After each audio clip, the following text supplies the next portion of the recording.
Hello. Hello. Where are you from? I'm from India. Pakistan के बाप. Yes.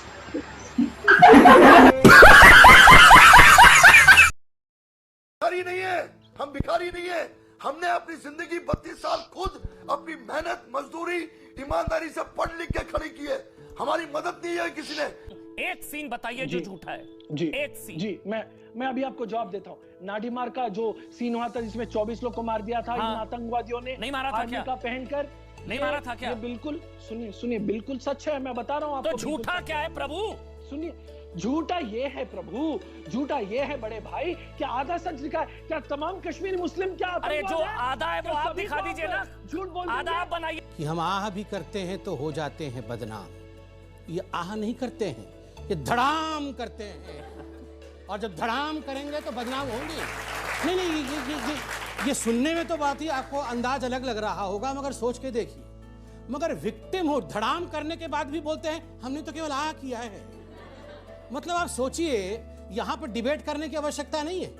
आप जनता जनार्दन से पूछिए जाके कौन क्या कर रहा है, सबको सब पता है। मैं किसी धर्म के लिए नहीं कह रहा हूं। इस्लाम और इस्लामिस्ट फंडामेंटलिज्म में पार्थक्यता है, भिन्नता है।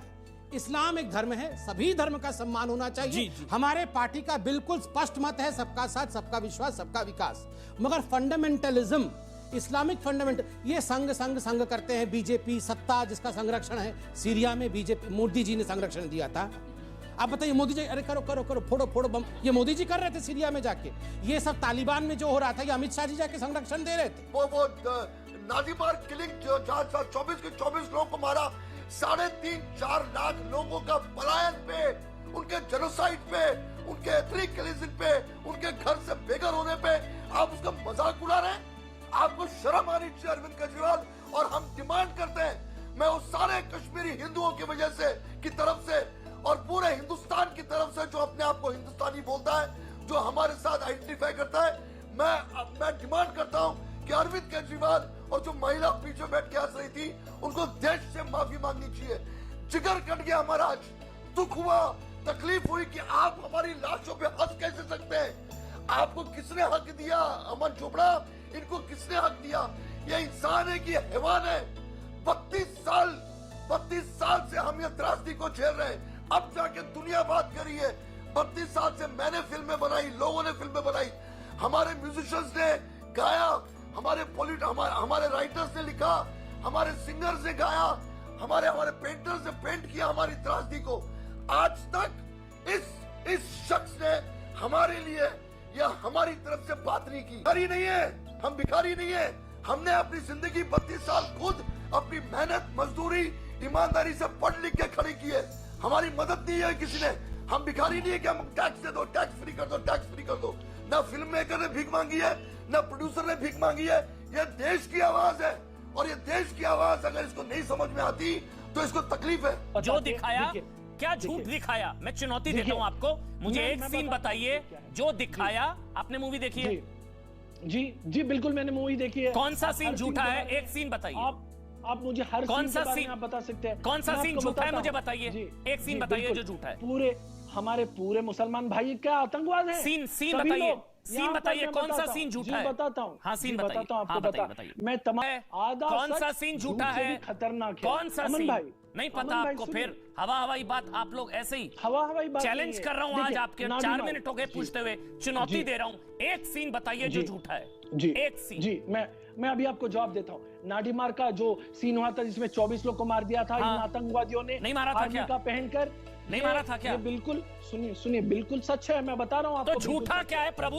सुनिए, झूठा ये है प्रभु, झूठा ये है बड़े भाई, क्या आधा सच लिखा है? क्या तमाम कश्मीरी मुस्लिम क्या? अरे जो आधा है वो आप दिखा दीजिए ना। झूठ बोल, आधा आप बनाइए ना। फिल्म किसने मना किया है?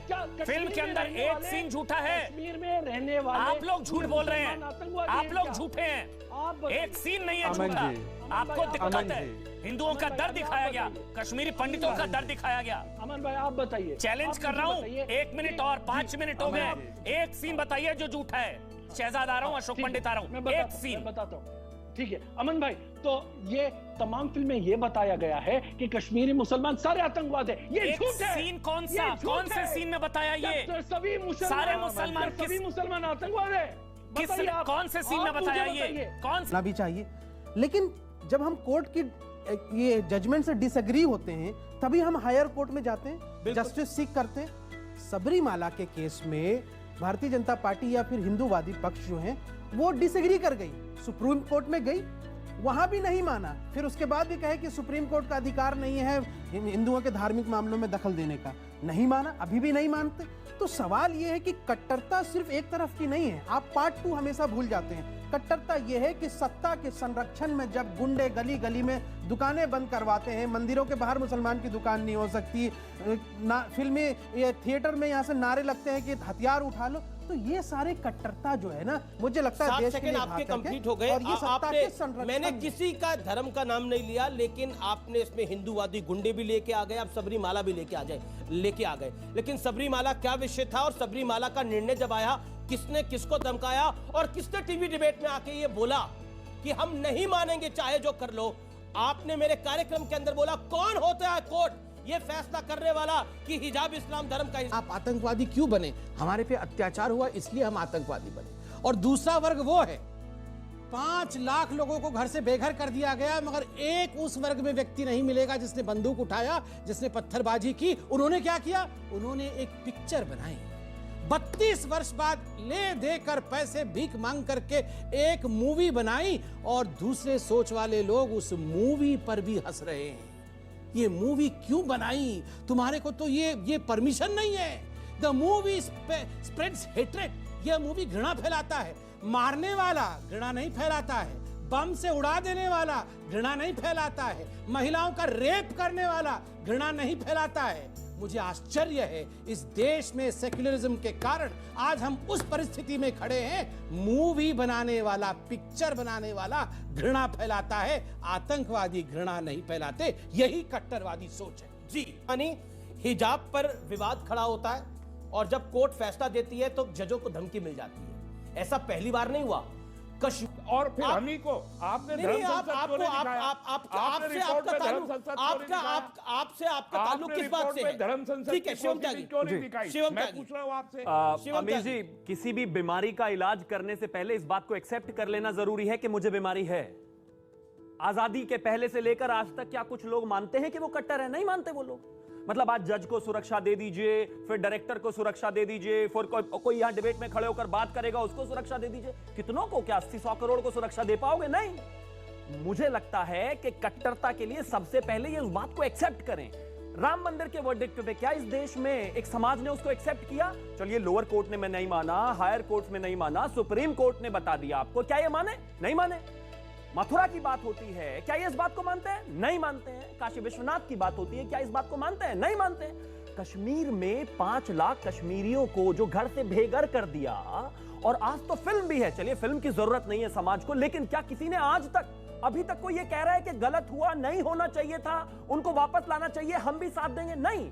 मुझे लगता है कट्टरता को खत्म अगर करना है तो सबसे पहले इस बात को एक्सेप्ट करना पड़ेगा कि एक पर्टिकुलर तबका, खास तौर पर, मैं सबका नाम नहीं ले रहा हूं, लेकिन एक्सट्रीम लेवल पर वो कहीं ना कहीं कट्टर हैं, और उसके लिए जरूरी है कि नाम नहीं, मैं तो कहता हूं नेम एंड शेम किया जाए। कब तक नामों से बसते रहेंगे कि नहीं नाम मत लीजिए, इसका मत लीजिए, उसका मत लीजिए? सबका लीजिए और नेम एंड शेम कीजिए। जी, हुआ 1947 के बंटवारे के बाद, वो जम्मू के उधमपुर में हुआ, जहां 2.5 लाख कश्मीरी मुसलमानों को कत्लेआम करके यहां से गड्ढे में डाल दिया गया, ट्रक बाय ट्रक। ये इतिहास जाके विकिपीडिया में भी पढ़ लीजिए, वो भी 84,000 आंकड़ा दिखा रहे। सबसे बड़ा जनसंघार 2.5 लाख जम्मू के अंदर।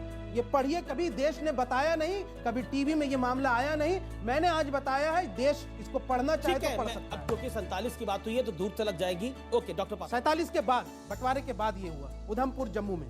बड़े ध्यान से मैंने सुना, तस्लीम रहमानी जी ने एक शेर कहा कि हम आह भी करते हैं तो हो जाते हैं बदनाम। ये आह नहीं करते हैं, कि धड़ाम करते हैं, और जब धड़ाम करेंगे तो बदनाम होंगे। नहीं, ये सुनने में तो बात ही आपको अंदाज अलग लग रहा होगा, मगर सोच के देखिए, मगर विक्टिम हो, धड़ाम करने के बाद भी बोलते हैं हमने तो केवल आह किया है। मतलब आप सोचिए, यहां पर डिबेट करने की आवश्यकता नहीं है। आप जनता जनार्दन से पूछिए जाके कौन क्या कर रहा है, सबको सब पता है। मैं किसी धर्म के लिए नहीं कह रहा हूं। इस्लाम और इस्लामिस्ट फंडामेंटलिज्म में पार्थक्यता है, भिन्नता है। इस्लाम एक धर्म है, सभी धर्म का सम्मान होना चाहिए। हमारे पार्टी का बिल्कुल स्पष्ट मत है, सबका साथ, सबका विश्वास, सबका विकास। मगर फंडामेंटलिज्म, इस्लामिक फंडामेंटल, ये संग करते हैं। बीजेपी सत्ता जिसका संरक्षण है, सीरिया में बीजेपी, मोदी जी ने संरक्षण दिया था। आप बताइए, मोदी जी, अरे करो करो करो, फोड़ो फोड़ो बम, ये मोदी जी कर रहे थे सीरिया में जाके। ये सब तालिबान में जो हो रहा था, ये अमित शाह जी जाके संरक्षण दे रहे थे। आप देख रहे थे तालिबान में क्या। और मुझे तकलीफ इस बात की है अमित जी कि आपके शो में बैठकर यहां मौजूद लोगों ने कहा था इस जो हमारे सरकार है इससे अच्छे तो तालिबानी हैं, हम तालिबानों का समर्थन भी करते हैं, लोगों ने कहा था, आपके शो में कहा था। आप याद करिए, जजों को मारने की बात।